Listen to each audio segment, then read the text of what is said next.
Baik, halo semuanya. Assalamualaikum warahmatullahi wabarakatuh. Perkenalkan, nama saya Satria Cipta dari kelas 105. Saya di sini akan menjelaskan sebuah materi yaitu dampak sosial informatika atau dampak sosial komputer.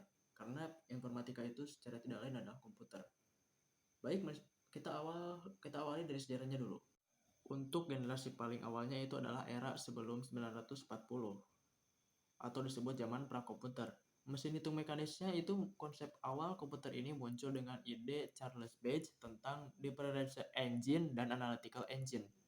Menggunakan tenaga uap dan dirancang untuk melakukan perhitungan matematis, peralatan mekanik pada masa ini tuh masih berupa peralatan mekanik yang digerakkan secara manual pakai tangan, seperti abacus dan kalkulator mekanik.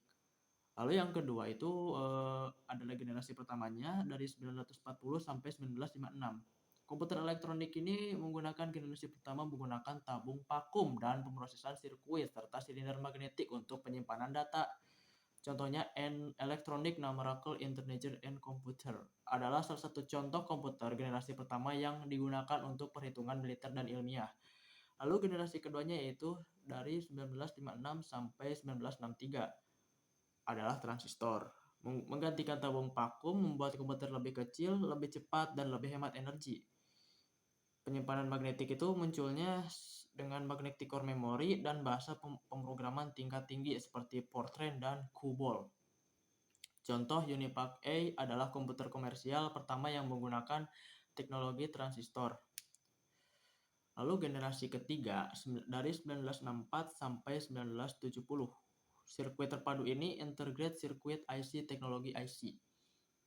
Memungkinkan penempatan banyak transistor dalam satu chip kecil, meningkatkan kecepatan dan efisiensi komputer mini.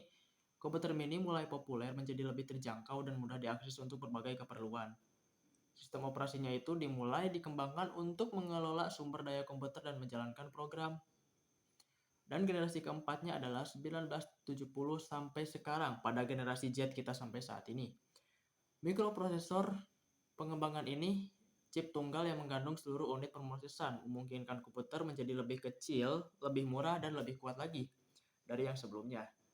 Komputer pribadi yang sering dipakai orang-orang sekarang disebut PC mulai berkembang mengubah cara orang yang menggunakan komputer di rumah, kantor, dan sekolah.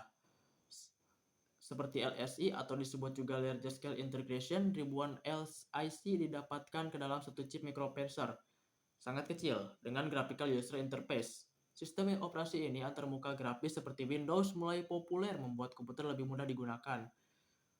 Dan dalam generasi kelima adalah future, masa depan kita, yang mana itu menggunakan kecerdasan buatan atau AI. Pengembangan komputer dengan kemampuan berpikir dan belajar seperti manusia termasuk pemrosesan bahasa alami atau disebut prompt. Pengenalan pola juga itu termasuk. Komputer paralel memanfaatkan banyak prosesor menyelesaikan tugas secara bersamaan, meningkatkan kecepatan pemrosesan teknologi nirkabel juga. Peningkatannya itu juga konektivitas dan mobilitas melalui jaringan nirkabel seperti Wi-Fi, 5G, dan lain-lain.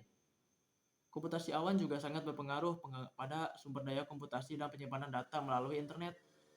Mungkin untuk sejarahnya itu kurang lebih seperti itu. Kita bisa melanjutkan kepada manfaat-manfaatnya, yaitu kurang lebih itu adalah seperti apakah dampak positif atau negatif dari informatika atau komputer ini. Mungkin kita awali dari positif dulu. Dampak positifnya itu kemudahan komunikasi, memudahkan interaksi dan komunikasi antar individu, kelompok, dan organisasi melalui berbagai platform digital.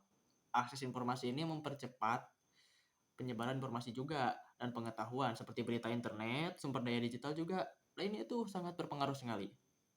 Pendidikan juga sangat mendukung seperti pembelajaran jarak jauh, disebut juga e-learning, dan akses terhadap materi pendidikan yang lebih luas, bisa di-searching lewat Google atau benda lainnya.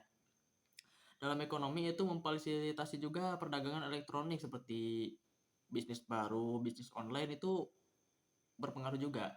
Dalam pemerintahan itu bisa menyampaikan informasi dan kebijakan kepada masyarakat, jadi setiap kegiatan politik itu akan tersebar dengan cepat. Dalam budaya itu juga bisa memfasilitasi pertukaran budaya dan pemahaman antar budaya juga dari bangsa satu ke bangsa lainnya. Lalu untuk dampak negatifnya yaitu adanya kesenjangan digital. Perbedaan akses dan kemampuan dalam menggunakan teknologi antar masyarakat ini menjadi kesenjangan. Ada juga penyebaran hoak dan berita palsu, konten negatif yang tersebar luas, dan dapat memengaruhi opini publik sehingga banyak yang tertipu atau terpengaruhi oleh doktrin-doktrin yang bodoh, bisa dibilang bodoh sekali, atau mungkin menyesatkan. Maka kalian harus berhati-hati dalam media sosial karena tidak semua yang kalian lihat itu ada faktanya. Jadi kalian juga harus belajar pintar menganalisis yang ada di media sosial. Itu penting, wajib sekali.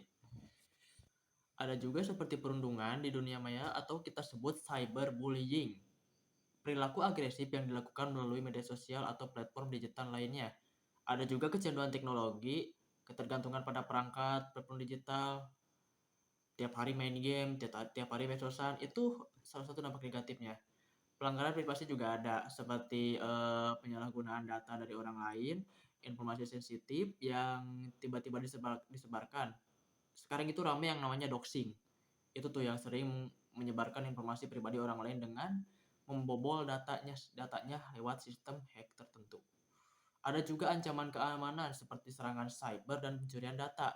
Kadang ada orang yang mencoba mengancam orang lain dengan cara membobol datanya dan mengancam akan menyebarkannya.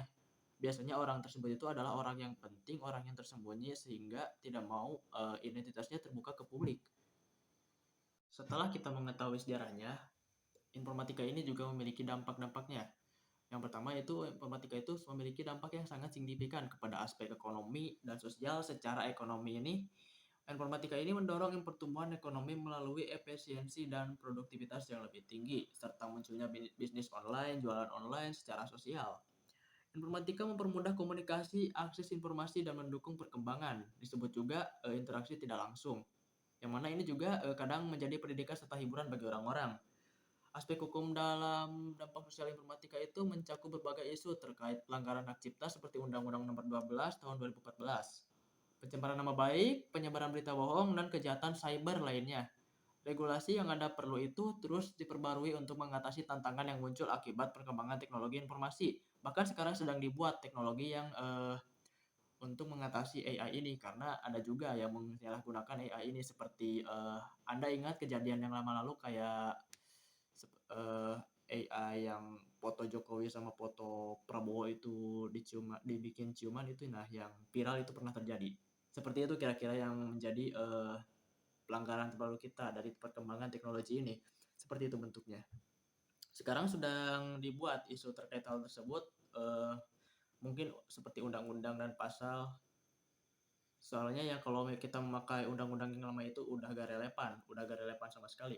Karena undang-undang yang lama itu hanya meliputi karya fidusial, tapi tidak meliputi artificial intelligence. Mungkin itu saja yang bisa saya sampaikan terkait dampak sosial informatika atau komputer. Semoga bermanfaat. Terima kasih sekali lagi. Wassalamualaikum warahmatullahi wabarakatuh.